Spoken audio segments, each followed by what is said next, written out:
Finally दोस्तों BPSC TR का official notice जारी हो चुका है। इसमें आप सभी को बता दें कि इसमें आपका पीआरटी, टीजीटी और पीजीटी का क्या अहम रोल अदा होने वाला है। और इस बार जो कि सीटेट का आंसर किट भी जारी हो चुका है, तो ऐसे कैंडिडेट क्या सीटेट में जो पास हुए हैं वो भी इसमें शामिल हो पाएंगे कि नहीं पाएंगे, सारा कुछ इसमें बताएंगे। इसमें आपका एज वैलिडिटी क्या होने वाला है, क्या प्रोसेस होने वाला है इसमें, ठीक है दोस्तों।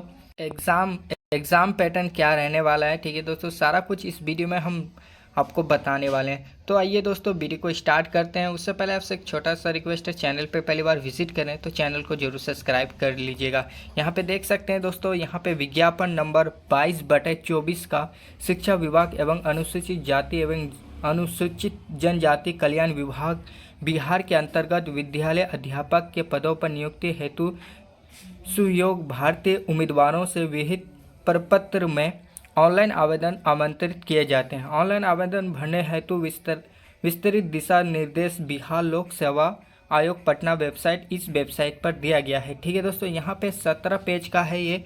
मैं आपका सिर्फ जो पॉइंट मेन पॉइंट ही मैं आपको इसमें बताऊंगा, ठीक है दोस्तों।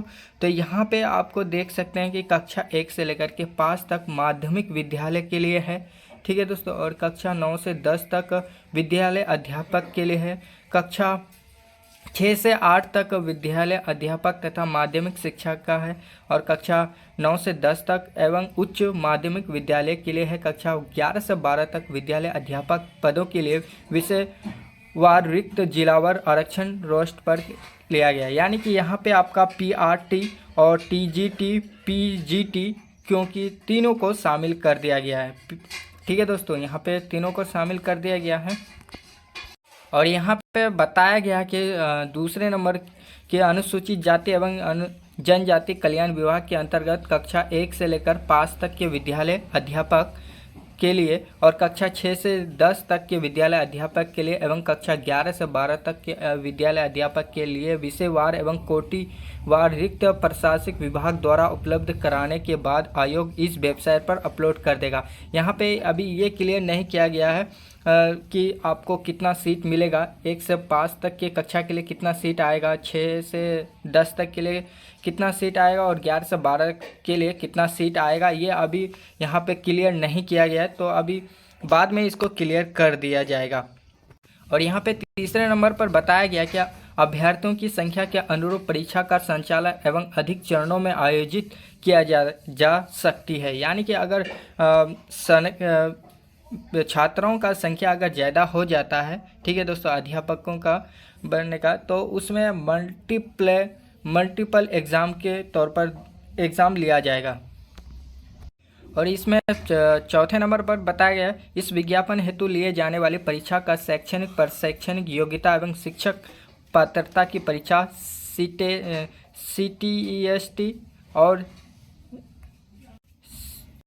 और यहाँ पे STET के अपेयरिंग कैंडिडेट को सम्मिलित नहीं किया जाएगा। यानी कि जिसका भी रिज़ल्ट अभी तक क्लियर नहीं आया है, रिज़ल्ट जिसका भी नहीं आया, बीएड, डीएलएड और सीटेट का अभी जिसका भी रिज़ल्ट नहीं आया है, तो इसमें उसको शामिल नहीं किया जाएगा। बट आप सभी को 2024 का सीटेट का जो कि आंसर किट आ गया है और 10 से 12 दिन के बाद जो कि आपका आंसर रिज़ल्ट भी जारी कर दिया जाएगा। जब आंसर किट आ गया है तो रिज़ल्ट भी बहुत जल्द जारी हो जाएगा, तो इसी में आप इसमें शामिल हो सकते हैं। तो दोस्तों बहुत सारे लोगों का कहना था कि इस बार जो कि डोमेस्टिक लागू हो जाएगा, लेकिन डोमेस्टिक लागू नहीं हुआ है। यहाँ पे देखिए, भारत का नागरिक होना अत्यंत आवश्यक है। भारत का नागरिक, बहुत सारे कमेंट कर रहे थे कि बहुत सारे बोल रहे थे कि डोमेस्टिक लागू होगा, बट इस बार डोमेस्टिक लागू नहीं हुआ है। यहाँ पे साफ साफ क्लियर कर दिया गया है कि भारत का नागरिक होगा।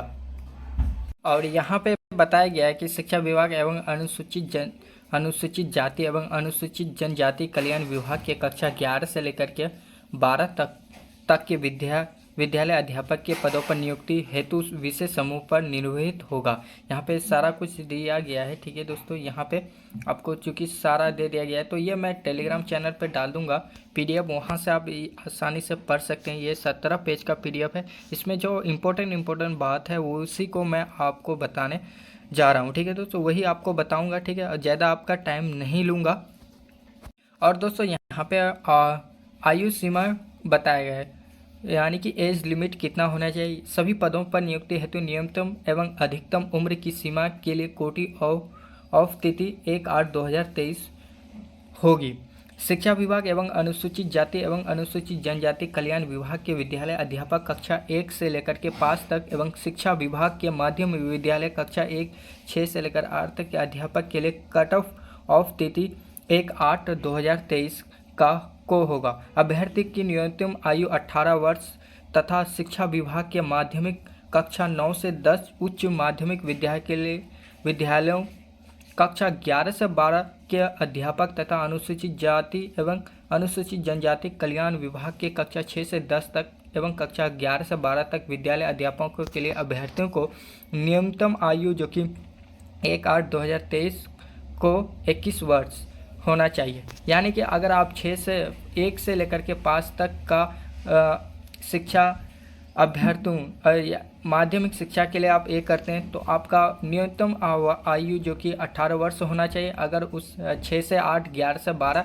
आप करते हैं तो आपका न्यूनतम 21 वर्ष होना चाहिए।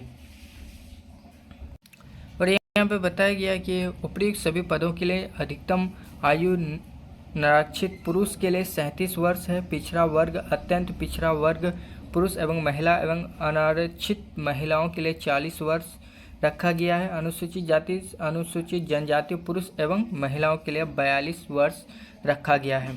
ठीक है दोस्तों, और वार्धक्य सेवानिवृत्ति की आयु के लिए 60 वर्ष रखा गया है। यहाँ पे आयु की जो लिमिट दिया गया है। ठीक है, अब बात करते हैं चयन की प्रक्रिया। चयन की प्रक्रिया में यहाँ पे बताया गया है, ठीक है दोस्तों, यहाँ पे आपको बता दिया गया कि विषय भाषा आहत एवं सामान्य अध्ययन। ठीक है दोस्तों, यहाँ पे आपको भाषा 1 भाषा 2 का भाषा 1 में 30 नंबर का होगा। ठीक है दोस्तों, वहीं पे आपको भाषा 2 में 120 नंबर का होगा। ठीक है दोस्तों, 120 नंबर का होगा और 2.5 घंटा का एग्ज़ाम होगा। कुल अंक 150 होगा। ठीक है दोस्तों, कुल अंक 150 होगा।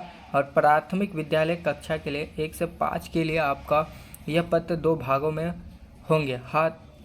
यथा भाग 1 एवं भाग 2 होगा। भाषा 1 भाषा आहत के लिए अंग्रेजी एवं हिंदी उर्दू, यानी कि आप अगर 1 से लेकर के 5वीं तक की कक्षा के लिए अध्यापक बनना चाहते हैं तो उसके लिए आपको ग्रेजुएशन में अंग्रेज़ी हिंदी उर्दू भाषा, इन भाषा में से किसी एक भाषा को आपको लेना होगा या रखा होगा तभी होगा। ठीक है दोस्तों, यहाँ पे फिर बताया गया कि सामान्य अध्यापक के लिए गणित, मानसिक क्षमता परीक्षा, सामान्य जागरूकता, सामान्य विज्ञान, सामाजिक, तब ये आप ले सकते हैं।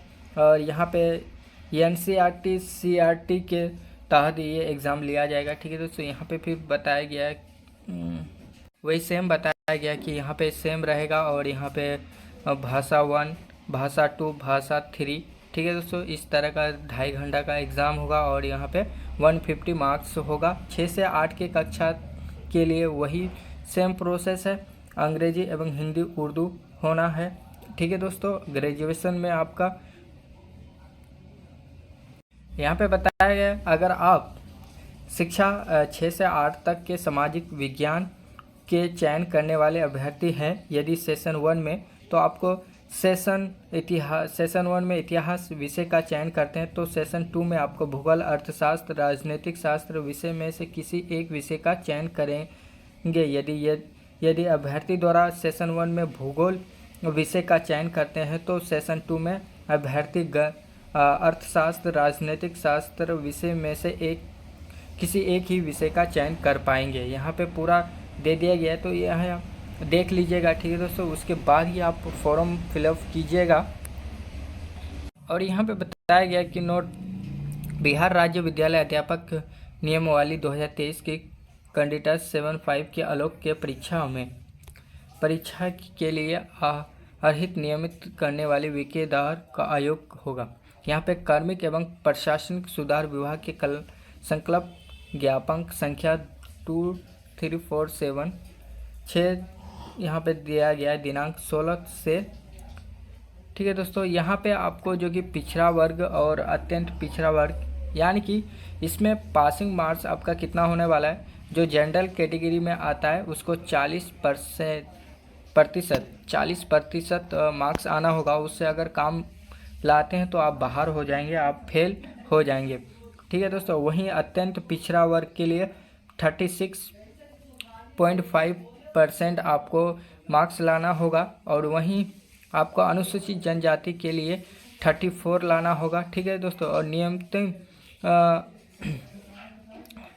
के लिए 32% आपको मार्क्स लाना होगा अत्यंत पिछड़ा वर्ग के लिए। अगर इससे आप कम लाते हैं तो फिर आप फेल माना जाएंगे। यहाँ पे बताया गया कि आपको परीक्षा शुल्क कितना लगेगा। जनरल कैटेगरी के लिए 750 रुपये लगेगा, और अनुसूचित जाति अनुसूचित जनजाति के लिए 200 रुपये लगेगा। सभी आरक्षित अनारक्षित वर्ग और महिला उम्मीदवारों के लिए 200 रुपये लगेगा। और यहाँ पे दिव्यांग अभ्यर्थी 40% या उससे अधिक के लिए 200 रुपये लगेगा। और यहाँ पे अन्य सभी उम्मीदवारों के लिए जो बाहर से आएंगे उसको वही सेम लगेगा, 750 रुपये ये लगेगा, परीक्षा शुल्क लगेगा। और यहाँ पे बताया गया कि ऑनलाइन आवेदन पत्र भरने के संबंधित में तिथि एवं अन्य निर्देश निम्नलिखित से। रजिस्ट्रेशन एवं भुगतान का प्रारंभ करने की तिथि जो कि 10 फरवरी से लेकर के 23 फरवरी तक रखा गया है। वहीं विलंब शुल्क के साथ रजिस्ट्रेशन एवं भुगतान की अंतिम तिथि 25 फरवरी तक रखा गया है। ऑनलाइन आवेदन का प्रारंभ करने की तिथि 10 फरवरी को रखा गया है। ठीक है दोस्तों, और ऑनलाइन आवेदन करने की अंतिम तिथि जो कि 22 फरवरी अविस्तारणीय रखा गया है। तो 25 फरवरी को अविस्तारणीय रखा गया, अंतिम तिथि जो कि 25 फरवरी को रखा गया है। तो ये ध्यान रखिएगा। तो दोस्तों ये थी अपडेट, और अगर आपको ये वीडियो अच्छे लगे तो लाइक कमेंट शेयर जरूर कर देना, और चैनल को अभी तक सब्सक्राइब नहीं किए तो चैनल को ज़रूर सब्सक्राइब कीजिएगा।